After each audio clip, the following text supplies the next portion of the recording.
Hello friends, आप सभी का स्वागत है डीकेपी एकेडमी में। मैं दीपक कुमार आप सभी का स्वागत करता हूं। अब जो है हम सममिति क्या होती है इसे जो है समझेंगे। ओके, तो देखिए सममिति क्या होती है।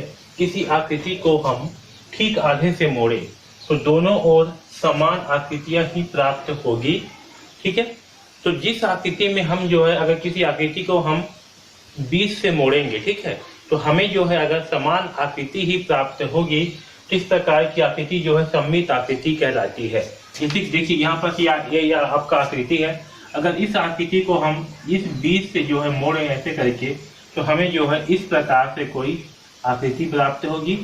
ठीक है, और दोनों आकृति क्या होंगी, समान होंगी। इसे मोड़ने के बाद क्या होगा, एक आकृति जो है दूसरी आकृति को पूरी तरह से ढक लेगा, है ना।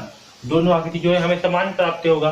तो इस प्रकार की जो आकृति है वो जो है सममित आकृति कहलाती है। जैसे कि ये भी देखिए, इसे भी अगर हम 20 से यहाँ से इस तरह से मोड़ेंगे तो हमें जो है एक समान आकृति जो है प्राप्त होगी। तो क्या है, जो है आपका सममित आकृति कहलाएगी। आया समझ में। और यहाँ पर ध्यान दो, जो रेखा आकृतियों को ठीक दो हिस्सों में विभाजित करे उसे सममित रेखा कहते हैं।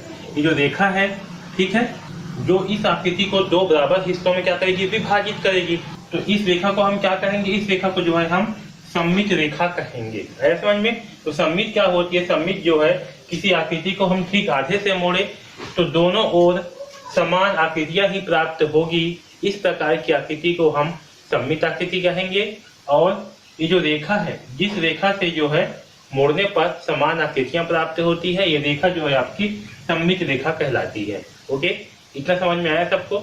अब जो है हम आगे सममिति के प्रकार को पढ़ेंगे। ओके, तो अब देखिए सममिति के प्रकार। ओके, तो सममिति के दो प्रकार हैं, पहला है रैखिक और दूसरा है घूर्णन। ओके, देखिए पहला रैखिक सममिति क्या है। तो किसी आकृति में एक ऐसी रेखा खींचे जो इसे दो सममित हिस्सों में बांटती है। सममिति रेखा के दोनों तरफ की आकृतियां समान है, इस प्रकार के सममिति रैखिक सममिति कहलाती है। ओके, तो अगर हम किसी आकृति को जो है रेखा के माध्यम से दो समान हिस्सों में बांटते हैं, ओके, तो इस प्रकार के सममिति को जो है हम रैखिक सममिति कहते हैं। जैसे कि यहाँ पर देखिए एक चित्र बना हुआ है, इसे अगर हम जो है इसके बीचों बीच एक ऐसी रेखा खींचे जो इसे समान हिस्सों में बांटेगी। इसे क्या करेगी, समान हिस्सों में बांटेगी। ओके, इसे जब मोड़ेंगे तो क्या करेगी, इसे जो है ये पूरी तरह से ढक लेगा, दोनों क्या होंगे, आपस में बराबर होंगे। ठीक है, तो इस प्रकार की जो सममिति होगी, इस सममिति को हम क्या कहेंगे, रैखिक सममिति कहेंगे, जिसमें रेखा के माध्यम से जो है हमें सममिति आकृति प्राप्त हो। ओके, जैसे कि ये भी है, इसे भी अगर दो हिस्सों में बांटेंगे तो भी क्या होगा, एक सममिति आकृति प्राप्त होगी। जैसे कि एक ये भी है, एक त्रिभुज है। ठीक है, इसे हम ऐसे 20 से बांटेंगे तो क्या होगा, एक सममित आकृति प्राप्त होगी। ये एक वर्ग है, इसे हम ऐसे भी बांट सकते हैं और ऐसे भी बांट सकते हैं। ओके, तो हम इसे कैसे भी बांट सकते हैं। ओके, तो किसी आकृति को अगर हम रेखा के माध्यम से दो समान सममिति में बांटते हैं तो इस प्रकार की सममिति रैखिक सममिति कहलाती है। ओके, इतना समझ में आया सबको। अब देखिए सममिति का दूसरा प्रकार है घूर्णन सममिति। ओके, तो किसी आकृति को घुमाने पर अगर सममिति आकृति प्राप्त हो तो उसे हम घूर्णन सममिति कहते हैं। ओके, आया समझ में।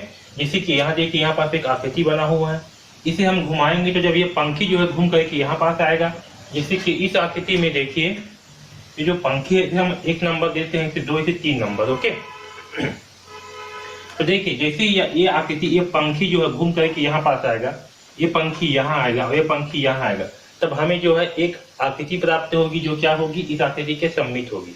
ओके, अगर ये पंखी जो है यहाँ बीच में है, ये पंखी यहाँ बीच में है और ये पंखी यहाँ बीच में है, तो वो आकृति जो है इसके सममित नहीं होगी। लेकिन जैसे ही ये पंखी जो है यहाँ पास आएगा, ये पंखी यहाँ और ये पंखी यहाँ, तो हमें क्या प्राप्त होगा, एक सममित आकृति प्राप्त होगा। ठीक है, तो इस प्रकार के किसी आकृति के घूमने से अगर हमें जो है एक सममित आकृति प्राप्त हो तो ये क्या कहलाएगी, ये जो है घूर्णन सममिति कहलाएगी। आया समझ में। इसी प्रकार से आकृति भी, ये वाला जो पंख है, ये वाला जो फूल का हिस्सा है, ये अगर यहाँ पास आएगा, इसे 1 नाम दूं, 2, 3 या 4। ठीक है, अब देखिए इसे जो है ऐसे घुमा देते हैं।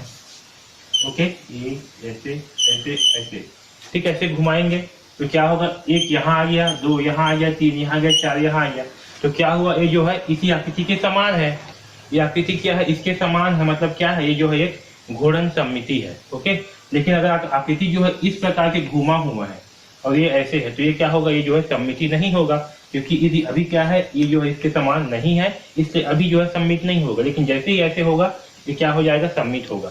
एक जो है आपको घूम करके यहाँ पास आ गया, 2 जो है यहाँ आ गया, 3 यहाँ गया, 4 यहाँ गया, तो क्या हुआ, जो है सममित हुआ।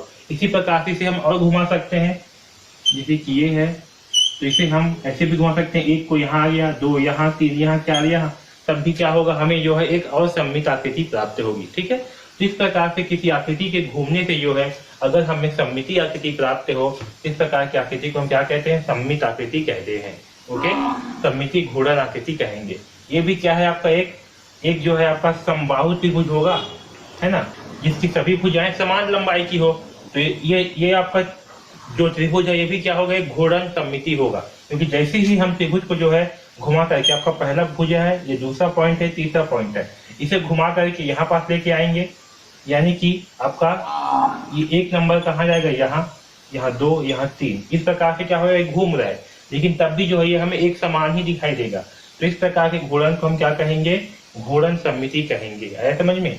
तो ये जो है आपका एक घूर्णन सममिति का उदाहरण है। ओके, ठीक है, समझ में? तो घूर्णन सममिति क्या होती है, किसी आकृति को घुमाने पर हमें जब सममिति प्राप्त हो तो इस प्रकार की आकृति को घूर्णन सममिति कहते हैं। ओके, अगर आपको वीडियो अच्छे लग रहे हैं तो प्लीज़ लाइक ज़रूर कर दीजिएगा और इस चैनल को सब्सक्राइब कर लीजिए, क्योंकि इस चैनल में आपको जो है कक्षा 9वीं के गणित विषय के सारे अध्याय के वीडियोस जो है मिलने वाले हैं। ओके, तो चैनल को सब्सक्राइब जरूर कर लीजिए और बेल आइकॉन को दबा दीजिए, जिससे कि आपको जैसे ही वीडियो अपलोड हो तो आपको जो है नोटिफिकेशन मिल जाए और आपको एक भी वीडियो जो है मिस मत हो।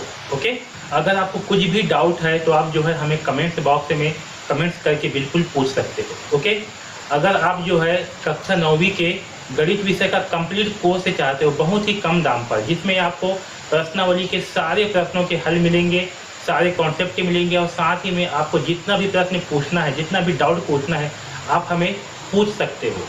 इस कोर्स का लिंक जो है आपको डिस्क्रिप्शन में दिया हुआ है, वहाँ से जा करके जो है आप इस कोर्स को परचेज कर सकते हो। ओके, तो DKP एकेडमी से जुड़ने के लिए धन्यवाद।